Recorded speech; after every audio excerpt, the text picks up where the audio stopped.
దేవునికి మహిమ కలుగును గాక. ప్రియమైనటువంటి సహోదరులారా, దేవుని వాక్యము జీవముతో కూడినటువంటి వాక్యము. నిస్సహాయ స్థితిలో ఉన్న వారికి సహాయం చేసే మాట ఇది. భయముతో కూడిన వారికి నిర్భయాన్ని ఇచ్చేటువంటి మాట ఇది. ఆశ లేని జీవితానికి ఆశ కల్పించి ఇహలోక యాత్ర నుంచి పరలోక యాత్రకు తీసుకెళ్లేటువంటి మాట. ఈ మాటలో జీవం ఉంది, ఈ మాటలో సత్యం ఉంది. ఆ మాటే మనం పాటగా పాడుకుంటూ ఉన్నాం, ఆ మాటనే మనం ధ్యానం చేస్తూ ఉన్నాం. రండి ప్రియమైన సహోదరులారా, కీర్తన రాసిన గ్రంథము దావీదు కీర్తన 146వ కీర్తన ధ్యానం చేసుకుందాం. 10 మాటలు ఉన్నాయి, 10 మాటలు కూడా ధ్యానం చేసుకుందాం. యెహోవాను స్తుతించుడి, నా ప్రాణమా యెహోవాను స్తుతించుము. ఇక్కడ దావీదు అంటూ ఉన్నాడు, నా ప్రాణమా యెహోవాను స్తుతించుము. ఏమిటండి ఇది? దేవుడిని స్తుతించమంటున్నాడు ప్రాణంతో. ఈ లోకంలో ఎవరైనా ధన సమృద్ధి, ధాన్య సమృద్ధి, బలగము, భాగ్యము, ఆస్తి, అంతస్తు, రిలేషన్లు, సంబంధాలు, అనేకమైనటువంటి అద్భుతమైన గౌరవము, ప్రొటెక్షను, సెక్యూరిటీ ఇంత ఉండగా ఎవరైనా దేవుణ్ణి స్తుతించండి అని అంటారా? ఎవరు స్తుతించమంటారు అంటే అతని కన్నా పై అధికారి స్తుతించమంటాడు. అంతకన్నా పై అధికారిని స్తుతించాలి అంటారు. వాళ్ళు కనపరచండి, వాళ్ళ వల్లే మనకు వచ్చింది అంటారు. కానీ ప్రభు అంటున్నాడు, సర్వాధికారాలు నావి, భూమి మీద సర్వాధికారాలు నావి. భూమి ఉందే కానీ, ఆకాశం ఉందే కానీ, ఎక్కడైనా కూడా సమస్తము ఆయనకి లోబడుతూనే ఉన్నవి. సర్వభౌమాధికారం కలిగినటువంటి వ్యక్తి ఆయన. అయితే దావీదు ఆ విషయాన్ని తెలుసుకొని తన ప్రాణంతో అంటున్నాడు, నా ప్రాణమా యెహోవాను స్తుతించును. నువ్వు ప్రభువును స్తుతిస్తూ ఉన్నావా? ప్రభువా, నాకు ఈ దినము నాకు అనుగ్రహించినందుకే నీకు స్తోత్రాలు, ఆరోగ్యం ఇచ్చినందుకే నీకు స్తోత్రాలు, నడిపించినందుకే నీకు స్తోత్రాలు, జాబుకి వెళ్ళటకు కృప చూపినందుకే నీకు స్తోత్రాలు, బిడ్డలకు ఆరోగ్యం ఇచ్చినందుకే నీకు స్తోత్రాలని ప్రతి విషయం మందు కూడా నువ్వు థ్యాంక్స్ చెప్తూ ఉన్నావా ప్రభువుకి? దావీదైతే ఏ పూట కూడా మానటం లేదు. ఇంకా అంటున్నాడు, నా జీవిత కాలం అంతయు నేను యెహోవాను స్తుతించెదను. అమ్మా అటెంపోలానికి, నేను బ్రతుకు కాలం అంతయు నా దేవుని కీర్తించెదను. చూడండి, నా జీవిత కాలం అంతా కూడా, జీవితకాలం ఏంటి, బ్రతుకు కాలం ఏంటి, దేవుని కీర్తిస్తాను, స్తుతిస్తాను అంటున్నాడు ఆయన. జీవితకాలం అంటే మంచం మీద పడి ఒకవేళ అనారోగ్యం వచ్చి తన మరలా పరమపురికి మరి ఆయన ప్రభు పిలుపు వరకు ఉన్నటువంటి సమయం జీవితకాలం. మరి బ్రతుకు కాలము భూమి మీద మనం కాలు చేతులు ఆడి అధికారంతో ధైర్యంగా బ్రతికే కాలం. ఈ ధైర్యంగా బ్రతికే కాలం అంతా కూడా కీర్తించాలి అంటున్నాడు ఆయన. కాలు చేతులు ఆడినంత కాలము కూడా ఆయన కీర్తించుకుంటూ పోవాలి. ఏ ఊరికి వెళ్ళినా కీర్తించాలి, ఏ గ్రామానికి వెళ్ళినా కీర్తించాలి, ఏ ప్రాంతానికి వెళ్ళినా కీర్తించాలి, ఏ జాబుకి వెళ్ళినా ఆయన కీర్తిస్తూ ఉండాలి. ఆయన అంటూ ఉన్నాడు కదా, దావీదు అంటూ ఉన్నాడు, ఇదిగో నా బ్రతుకు కాలం అంతయు కూడా నా దేవుని కీర్తించెదను, నా జీవిత కాలం అంతే కూడా నేను యెహోవాను స్తుతించెదను. యెహోవాను స్తుతిస్తాను నేను బ్రతికిన జీవితాంత కాలము. చూడండి రెండింటికి ఎంత వ్యత్యాసం ఉందో. ఇంకా ఆయన ఒక తీర్మానం చేసుకుంటూ ఉన్నాడు కదా, ఆ తీర్మానంలో అంటున్నాడు, రాజుల చేతనైనను నరుల చేతనైనను రక్షణ కలగదు, వారిని నమ్ముకొనకుడి. చాలామంది మనం రాజుల చెంతకు, అధికారుల చెంతకు, నరుల చెంతకు, ఒకవేళ ఐగుప్తు దేశంలో ఉన్నటువంటి ప్రజలు వాళ్ళు కూడా, చూద్దామండి ఆ మాట ఇక్కడ మనం రెఫరెన్స్ చూసుకుంటే తెలుస్తుంది విషయము.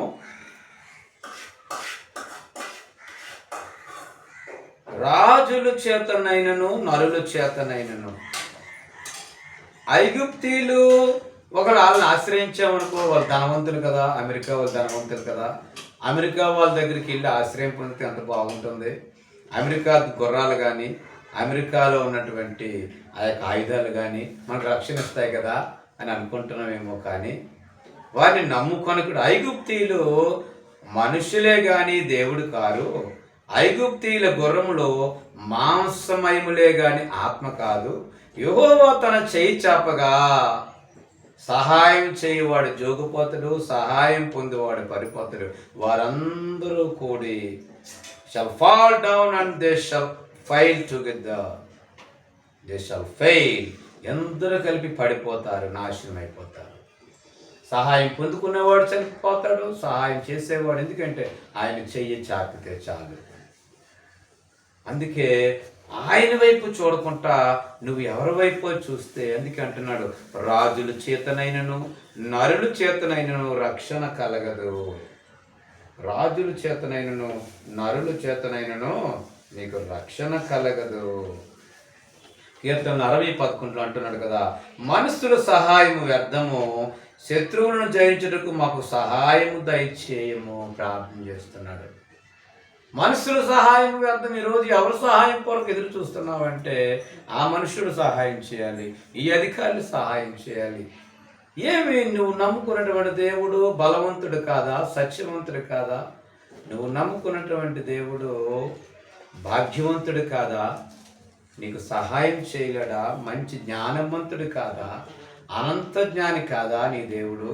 ఆయన నీకు స్నేహితుడి కదా, నీకు తండ్రి కదా. మరెందుకు నువ్వు భయపడుతూ ఉన్నావు ఈరోజు? మరి ఆయన విడిచిపెట్టి నువ్వు ఎటు పరుగులెడుతూ ఉన్నావు, ఎటు పరుగులెడుతూ ఉన్నావు? చూడండి అంత. అందుకంటే వాళ్ళ ప్రాణము నమ్ముకొనుకోకుండా ఇంకా అంటున్నాడు కదా,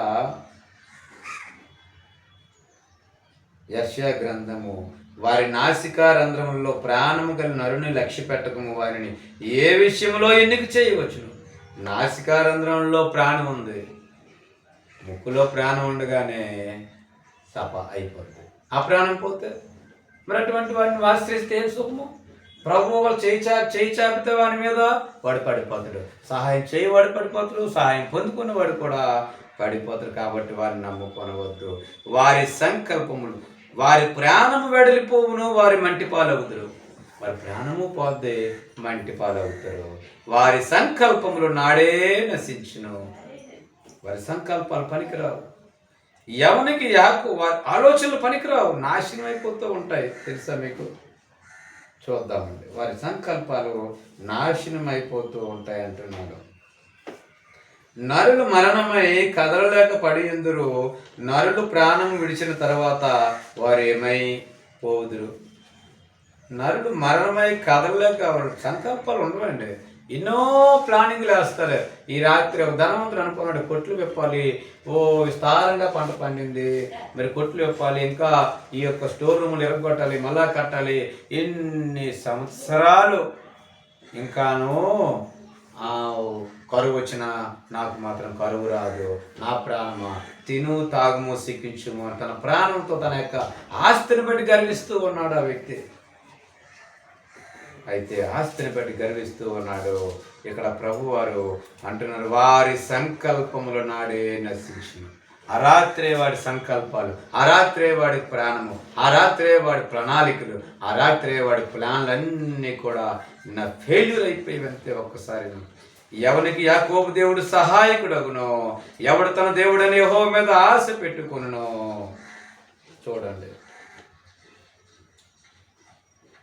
ఎవరికి యాకోబు దేవుడు సహాయకుడగును, ఎవడు తన దేవుడు యెహోవా మీద ఆశ పెట్టుకున్న వాడు ధన్యుడు. ఆయన భూమిని, ఆకాశమును, సముద్రమును, దానిలోని సర్వమును సృజించిన వాడు, ఆయన మాట తప్పని వాడు. ఆయన ఈ never failure the oath of lord. ఆయన మాట తప్పనటువంటి వాడు. The Lord opened the eyes of the blind, the Lord raiseth them that are bowed down, Lord loveth the righteous. చూడండి ఎంత అద్భుతమైన మాట. ఆయన ఆకాశమును, భూమిని, సముద్రమును దానిలోని సర్వమును సృజించిన వాడు, ఆయన ఎన్నడను మాట తప్పనివాడు. బాధపరచబడు వారికి ఆయన న్యాయము తీర్చును. బాధపడే వారికి ఎస్, ఆయన న్యాయం తీర్చే దేవుడు. ఆకలి కొనిన వారికి ఆహారం దయచేయును. యెహోవా బంధించబడిన వారిని విడుదల చేయను. యెహోవా గుడ్డివాని కన్నులు తెరవజేయవాడు. దేవుడు కృంగిన వారిని లేవనెత్తివాడు. యెహోవా నీతిమంతులను ప్రేమించేవాడు. యెహోవా పరదేశులను కాపాడువాడు. ఆయన తండ్రి లేని వారిని విధవరాండును ఆదరించువాడు. భక్తిహీనుల మార్గము ఆయన వంకర మార్గంగా చేయను. యెహోవా నిరంతరము ఏలును. సియోనో నీ దేవుడు తరములన్నిటిను రాజ్యము చేయును. భక్తిహీనుల మార్గం ఆయన వంకర మార్గంగా చేసే దేవుడు. ఇంకా అంటున్నాడు, ఎవరెవరికి సహాయం చేస్తున్నాడో చక్కగా ఆయన మాట్లాడుతూ ఉన్నాడు. ఇలాంటి వారు ఆయన చెంతకు వస్తే చూడండి, బాధపరచబడేవారు ఎవరైతే ఈ లోకంలో న్యాయం జరగదని బాధపడుతూ ఉన్నారో ఆయన దగ్గరకు వస్తే న్యాయం తీరుస్తాడు. ఎవరికైతే ఆహారం లేదో ఆహారం దయచేసేవాడు. ఎవరైతే బంధించబడుతున్నారో ఆ బందీ కట్ల నుండి విడుదల కలుగు చేసేవాడైనా, గురుడ్డివారుగా ఉండిపోయినటువంటి లోకంలో మీకు ఆయన మనోనేత్రాలను తెరువు చేయవాడు. కృంగిన వారిని లేవనెత్తువాడైనా, నీతిమంతులను ప్రేమించేవాడు. నీతిమంతులు ఎవరు? దేవుని నామంలో బాప్తిసం పొందుకొని ఆయన మార్గం అనుసరించేవారు నీతిమంతులు. పరదేశులను కాపాడువాడు. చూడండి, ఇలాంటి స్థితిలో ఎవరైనా ఉంటే ఆయన చెంతకు వచ్చినట్లయితే ఇదిగో ఇప్పుడే తండ్రి లేని వారిని విధవరాండ్రును ఆదరిస్తూ ఉంటాడు. యెహోవా నిరంతరము ఏలును. నీ దేవుడు తరములన్నిటిను రాజ్యము చేయును. సియోనో. కాబట్టి ప్రియమైన సహోదరులారా, ప్రాణముతో ఆరంభించినటువంటి దావీదు తన యొక్క సియోనుతో వాక్యాన్ని ముగించాడు. తన ప్రాణముతో ఆరంభించాడు, సియోనుతో వాక్యం ముగించాడు. ఆరంభమే దేవునితో స్టార్ట్ అయ్యింది, పరమపురితో ముగించాడు. తన జీవిత కాలము, బ్రతికిన కాలము ఎవరి దగ్గర ఎలాగుండాలో చాలా చక్కగా, నిజంగా ఈ మాటలన్నీ మీ జీవితంలో ఉన్నట్లయితే దేవుడు ఒకవేళ కృంగిపోతున్నావేమో, ఒకవేళ బాధపడుతున్నావేమో, ఒకవేళ ఏ స్థితిలో ఉన్నావేమో, నిస్సహాయస్థితిలో ఉన్నావేమో, ప్రియులారా, దేవుని బిడ్డలారా, అన్యజనాంగమా, సహోదరులారా, మీ అందరికీ గొప్ప శుభవార్త. రండి, ప్రయాసపడి భారం మోసుకున్న సమస్త జనులారా, కూడి నా యొద్దకు రండి, మీకు నేను విశ్రాంతిని కలుగు చేస్తానంటున్నాడు. అటువంటి గొప్ప విశ్రాంతి మీకు, మీ కుటుంబాలకి, అందరికీ సమృద్ధిగా అనుగ్రహించునుగాక. ఛానల్ చూస్తున్న ప్రతి ఒక్కరిని కూడా దీవించమని ప్రతిదినము ప్రార్థన చేస్తూ ఉన్నాను ప్రియమైన సహోదరుడా. కాబట్టి మీ అందరికీ ఆరోగ్య దేవుడు అనుగ్రహించునుగాక. యేసుక్రీస్తు నామములో చిన్న ప్రార్థన సమర్పించి అడిగి వేడుకుంటున్నాం తండ్రి. ఆమేన్.